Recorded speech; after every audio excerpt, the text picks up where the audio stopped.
श्रीमद् भागवत गीता के तीसरे अध्याय का महत्व। श्री नारायण बोले, हे लक्ष्मी, एक महामूर्ख व्यक्ति अकेला ही वन में रहता था। गलत कार्यों से उसने बहुत सा धन इकट्ठा किया। किसी कारण से वह सब धन जाता रहा। अब वह व्यक्ति बहुत चिंतित रहने लगा। किसी से पूछता कि ऐसा उपाय बताओ जिससे पृथ्वी में गड़ा धन मुझे मिले। किसी से पूछता, कोई उपाय बताओ जिसे लगाने से पृथ्वी में गड़ा धन दिखने लगे। तब किसी ने कहा, मांस मदिरा खाया पिया कर। तब वह खोटा कर्म करने लगा, चोरी करने लगा। एक दिन धन की लालसा कर चोरी करने गया। मार्ग में चोरों ने उसे मार दिया। तदंतर उसे प्रेत की योनि पाई। उस प्रेत योनि में उसे बड़ा दुख हुआ। वह वट वृक्ष पर 7 दिन चिल्लाता रहा कि कोई ऐसा भी है जो मुझे इस अधम देह से छुड़ावे। कुछ समय बाद उसकी पत्नी जो गर्भवती थी, उसने एक पुत्र को जन्म दिया। जब उसका पुत्र बड़ा हुआ तो एक दिन अपनी माता से उसने पूछा, मेरा पिता क्या व्यापार करता था और उसका देहांत किस प्रकार हुआ। तब उसकी माता ने बताया कि हे बेटा, तेरे पिता के पास बहुत धन था। वह सब यूं ही जाता रहा। वह धन के चले जाने से बहुत चिंतित रहने लगा।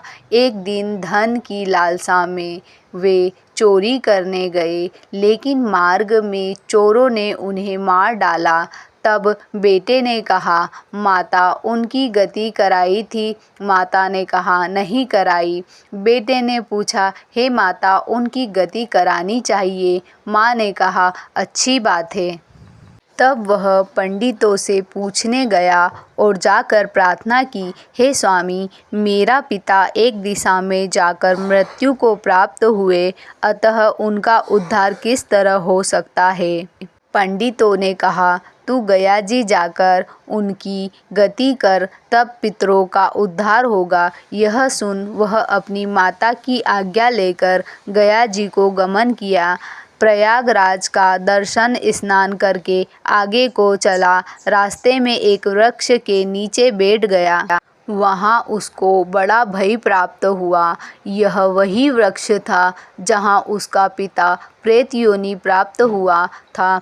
उसी जगह चोरों ने उसको मारा था। तब उस बालक ने अपना गुरु मंत्र पढ़ा। उसका एक और नियम था, वह एक अध्याय श्री गीता जी का पाठ नित्य किया करता था। उस दिन उसने श्री गीता जी के तीसरे अध्याय का पाठ उस वृक्ष के नीचे बैठकर किया, जिसे उसके पिता ने प्रेत की योनि में सुना, और सुनते ही उसकी प्रेत योनि छूट गई और उसका शरीर देवताओं के समान हो गया। स्वर्ग से विमान आए और वह विमान पर चढ़कर पुत्र के सामने आया और आशीर्वाद देकर कहा, हे पुत्र, मैं तेरा पिता हूँ जो मरकर प्रेत हुआ था।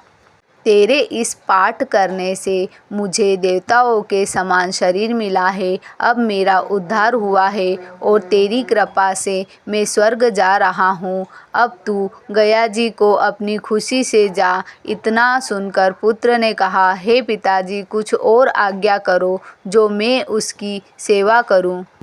तब उस देवदेही ने कहा, मेरी 7 पीढ़ियों के पितर नरक में पड़े हैं। अब तू श्री गीता जी के तीसरे अध्याय का पाठ करके उनको भी इस दुख से मुक्ति प्रदान कर। इतना वचन कहकर जब वह स्वर्ग को चले गए, तब इस बालक ने वहीं पर पुनः गीता जी के तीसरे अध्याय का पाठ किया और सब पितरों को उसका पुण्य देकर वैकुंठगामी किया। जो प्राणी श्री गीता जी का पाठ करता है या सुनता है, उसका फल कहाँ तक कहने में नहीं आ सकता। तब श्री भगवान जी बोले, हे लक्ष्मी, यह तीसरा अध्याय का जो फल मैंने तुमसे कहा है वह तुमने सुना है। जय श्री कृष्ण।